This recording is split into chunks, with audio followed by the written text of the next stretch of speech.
Hello, and welcome to episode 22 of the Bell Falls Search Focus on Talent podcast.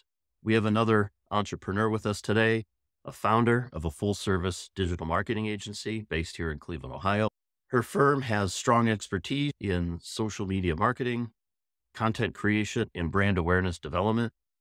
Not only is this individual very adept at marketing, but she also has her law degree and was a practicing attorney for some time. She built, scaled, and sold a digital publishing platform. She's a staunch advocate for mental health, and she's a leader in advancing awareness and opportunities for female entrepreneurs. I couldn't be more excited to introduce to you Ashley Rector, founder of Quimby Digital. Ashley, thanks for being here today. Thank you, Ron, and thank you for the intro. That made me feel special. Did I miss anything? I was going down your LinkedIn profile and remembering our coffee conversations, and I was always fascinated by all the things that you've accomplished and want to make sure I didn't pass anything over. No, that was amazing. I should have you introduce me on every single call that way. Building on that, and again, as you and I were talking, the more and more of these conversations I have, it's clear that there's no linear path to one's career. And even from where they start with their college degree and where they go after that.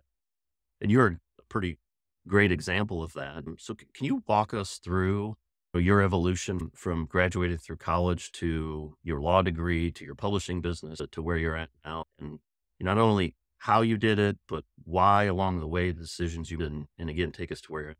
Yeah, of course. Yeah, the journey was not linear, that's for sure. And I think just reflecting back on my career as a whole and just mindset going into what I'm going to do for the rest of my life, because that's how it's always positioned to us, right? We're in school, then we decide a career and that's what you're going to do for the rest of your life. So that's a big decision to make when you're 18, right? Going into college.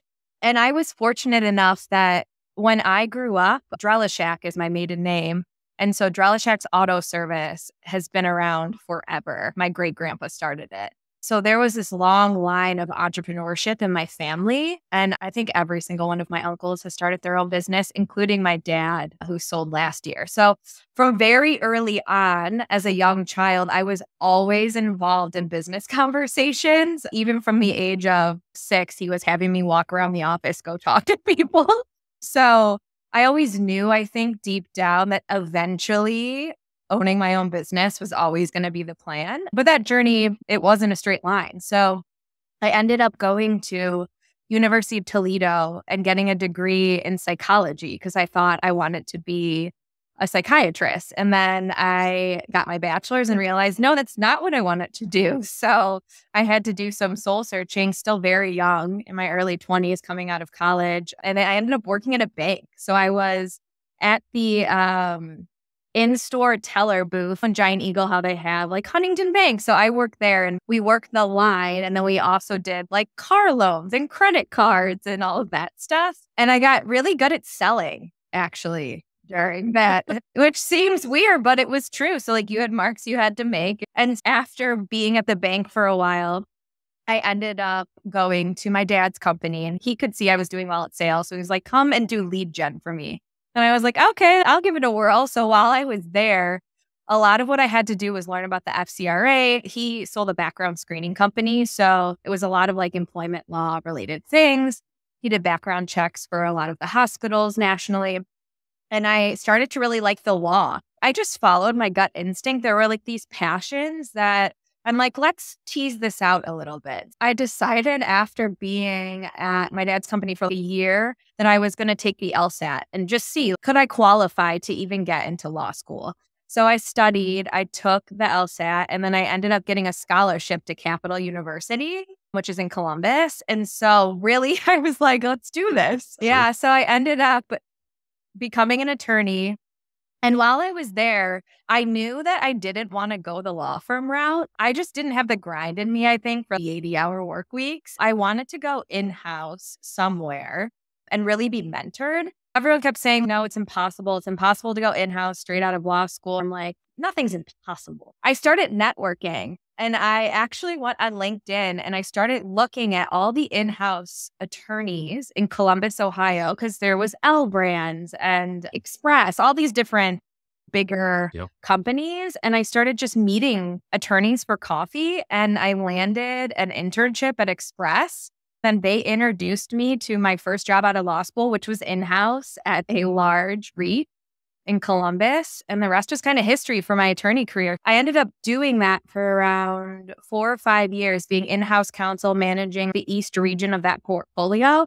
And honestly, I was at top of my class. I was middle of the road GPA. But networking and getting out there and talking to people is exactly why I secured that job opportunity. Understood. Yep. Yeah. And I don't think it's much different now, honestly. It's interesting. You've already hit on two common themes that I've had with every conversation with every entrepreneur I've talked to is the networking part, obviously. And as a recruiter, I'm a big advocate of that. But the selling part, whether it was a customer service role at Progressive or they've had a CMO who was also a CEO of a large company in town who attributed a lot of her selling experience back to working at Dairy Queen when she was in high school and making more money for the owner. So it's that selling and then networking are clearly two themes here. Was the publishing business next? Yeah. So then it got interesting. I'm very creative. I have an analytical side to my brain, but I've always been a writer since I was young. At the time that I launched the digital and print magazine, the primary magazines for women were Cosmopolitan, 17. And it was very superficial content. There were so many things going on in terms of like career transitions and people getting married and infertility, like all these stories that were being represented. And really with that premise, I was like, there has to be a place that will share stories from women around the world that are everyday women about the stuff they're going through. And so I ran with that idea and I launched Harness Magazine. It's still around today. And I ended up doing that in my free time while I was an attorney. So I was publishing stories. I can't even tell you how many stories I published. We eventually had over 6,000 writers all around the world. And so thousands and thousands of stories. I did 6 print issue runs. So we put out 6 magazines and we distributed those nationally. And I hustled. I went to independent coffee shops and was like, buy my magazines wholesale. Wow. We did events, we did launch parties, we did influencers, we ran the gamut. And really, the way I was able to attract so many individuals to share their story was on social media. So I started growing the Instagram account long before the business even launched. So when I launched the website, I had an audience to launch to, and then it just grew. I was doing that while I was an attorney. And it was a lot. So while I was there, I hit a wall and I suffered like extreme burnout. And so I ended up going into the hospital for 3 days and it totally changed the trajectory of my life. I think that I always thought I have no limits and that's how I lived, like in terms of pushing and ambition. And in fact, my brain broke. There are limits and the amount of stress that you can take. And one day I was fine.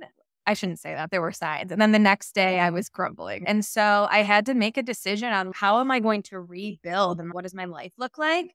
Having 2 very demanding jobs was not it.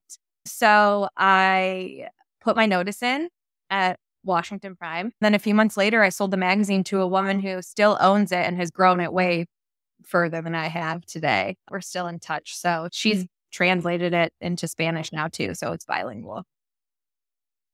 So you took a hard reset on both opportunities. Mm-hmm. Okay. Yeah. And how long did you take time off or think about what to do next? And then what led you to do, the next thing? Yeah, not very long because I had to make money. I think I took 8 weeks FMLA or something and then really got my crap together and decided what is it that I like to do?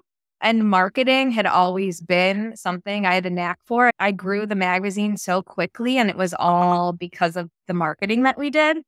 And that was like my decision. I'm going to be a marketing consultant. So I ended up contacting some individuals in the Cleveland area and deciding to move back home to Cleveland because I'm like, I want to be by family where my roots are. My aunt at the time was also a marketing consultant and she took me under her wing. So I started doing marketing for a law firm in Cleveland, actually. I was on the opposite side, which is really interesting until I decided to venture out on my own and start the agency and start growing it. Understood. So now to Quimby, I gave a little intro the things I think you focus on. I remember when we had coffee, you had a very specific niche when it came who's your best kind of ideal client profile. So can you talk about that a little bit and where your sweet spot is as an agency? Yeah, for sure. Quimby's been around for 4.5 years. And since its inception, I knew I wanted to work with startup founders. I shouldn't say we. I like to work very quickly and fast. And we do social media marketing, the organic side. So the production of the content that you see every single day that doesn't have ad spend behind it. We also do the paid ad side, but primarily it's organic social. And so to move on trends and produce the sheer amount of content that we produce, you have to be able to move like this. And so most of our clients are either very nimble when it comes to marketing or squarely sit in the startup space. And normally they've gone through like a seed round, Series A, Series B. So we're working directly with the founder or the CMO, and we're plugging in as an extension of the marketing team or the first marketing hire, truly. It's interesting. We get to see all aspects of the business that way too. I will say over the last year, we've started to have some clear delineations in terms of niches. We actually serve a lot of climate clients, and we have one based in the UK right now. That's just such an interesting area to work in. Now, we do get a lot of female founders because the agency itself is all female led and run. And so, yeah, it's fun. It's good. Couple things. I'm going to deviate a little bit. So back to entrepreneurial calling. So you were fortunate to be surrounded, as you mentioned, by entrepreneurs, right? For individuals who don't have that surrounding and don't have those fortunate opportunities, what would you suggest to somebody thinking that they want to be an entrepreneur? How do they make that evaluation? How do they take those steps? Understand if it's for them or not? Yeah, that's hard. I love entrepreneurship, but I also think that it is a very hard path. We joke sometimes in our family, it's like a sickness, right? Like we got infected with Yeah. the sickness of having to launch our own companies. It is a blessing and it is a curse. So I think for anyone who wants to start their own business, you really have to like what you do, like some fundamental part of it. I talk to some founders and they just want to start a company because they think it's going to make a lot of money. This is going to be like your baby. You're going to spend so much time with it, but there has to be some sort of aspect of building this business that you love because it will take you away from the things that you love. I think having that core passion, you just can't replace it. And then the ability to say, okay, I'm scared and I'm going to do this anyway. Because so much of the decision making is on the precipice of I'm either going to fall off this cliff and die or I'm going to fly. And you have to make that decision. And that's really hard to do. But oftentimes those scenarios in your business where you quantum leap is right on the edge of, I don't know what's going to happen next. You have to get comfortable with being uncomfortable. I think it's just thriving in the chaos. I guess I always start with passion and then from there, building out what the business looks like. What does this year look like? Who are the clients you're trying to serve? Is there a product market fit? I'm going to put a few words in your mouth and I hope you agree. People want to talk about their successes, right? Founders, entrepreneurs like to have conversation. People will grab coffee with you or lunch and they'll talk to you about what they've done and the challenges they've seen. I know you're the same way. And you use networking to get into the legal profession when no one said it could be done. I guess what I'm asking here, do you agree with that? Do you agree with other founders and entrepreneurs? Go find the ones that will talk to you and have a conversation with them. Ask them for their help. Yeah, 100%. I think finding somebody in the industry that you aspire to be like, because you don't know the challenges until you're in it running a company. I actually belong to a ton of networking groups, and one of them is female agency owner specific. There's 30 of us, and we all run marketing agencies, and we all have similar problems and similar cycles. Some of us are competitors, and everybody is very transparent on the struggles. People who are higher in revenue than me, longer in business, whatever, they're like, this is what's next. It helps to know, okay, I'm going to face these scaling challenges or hiring or whatever it looks like. Hiring, that's near and dear to my heart. Let's talk about that. Part of what I try to do is appeal to or give some suggestions to college students or even individuals thinking about making that transition into the workforce. From a marketing perspective, what's your take on what skills and expertise individuals should be adding to their to their repertoire, to their bag of tools as they think about making that transition? Yeah, that's a great question. So we hire for a variety of roles in the creative space. The way that we run content is like we're like a Swiss Army knife. So when the brand rolls on, they get a copywriter, a graphic designer, an account strategist, like a video editor. There's all these people, right? They have like specific roles and functions. And so depending on the role, obviously is what we look for. But I will say a commonality, because we do hire a lot of green talent for certain roles and then groom them. Have they done internships? And if they haven't done internships, have they exhibited a portfolio where they're passionate about what they do? Because you can very quickly tell, right? So like we have people who apply who are in college or just graduated, but while we were there, they had cultivated this portfolio because they were interested in what they were doing. And then motivation. There are some things that you can hire for, and ambition is not, you know what I mean? So you can tell people, I have people who follow up with me in terms of submitting their resume, and we tell them, hey, we're going to interview at 10 a.m. and they send me the invite before I can set. So when you're plugging into at least a startup, you want someone who can hit the ground running. Probably any business does. So it's that, I don't know, that ambition and drive to pursue what interests you outside of school. Yep. I like to focus on curiosity. I Yeah. think they all kind of fall in the same bucket, but just, it drives me crazy when I talk to college kids these days and literally they're a junior or senior and they haven't had an internship. That's okay. But to your point, it's so easy to start a side hustle or work on a project or go get Google Analytics certified or learn just anything, Yeah. right? Show some initiative. So thank you for that.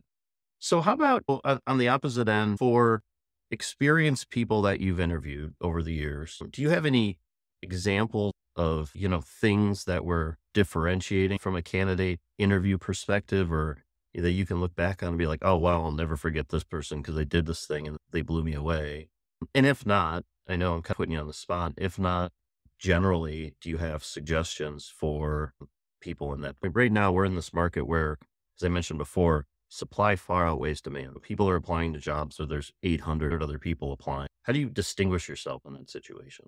Any thoughts? Yeah, we actually just are finishing hiring up for a role right now, and we got a lot of applicants. And so this is like fresh in my mind. Actually, two roles, a freelance role and a full-time role. In terms of the full-time role, when we were interviewing, the people who stood out the most are the people who went to our website and reviewed our portfolio and case studies and actually understood them and referenced them in the interviews. They went a step further in terms of they read it and then digested the information and applied that somehow to their experience. So not everybody did that. Obviously, there were only a few. So that was remarkable. And then in terms of the copywriter role, we had somebody who applied and this is for social media marketing. So the captions need to be relatively witty and unique. And so their email was tailored to us. And then they inserted like GIFs within the email body.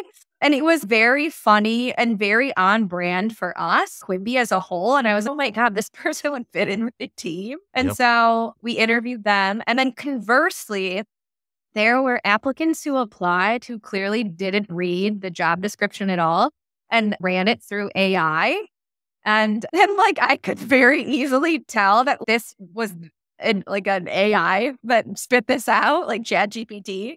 And so that was an automatic no for me. Yeah. Yeah, I've seen that already and it's just mind boggling. How about one more question? How about AI? How are you guys leveraging it in your business for your clients? Yeah, it's so interesting. We went from being, what is AI in the beginning of 2023 to actively using it in our business, which just is mind blowing to me.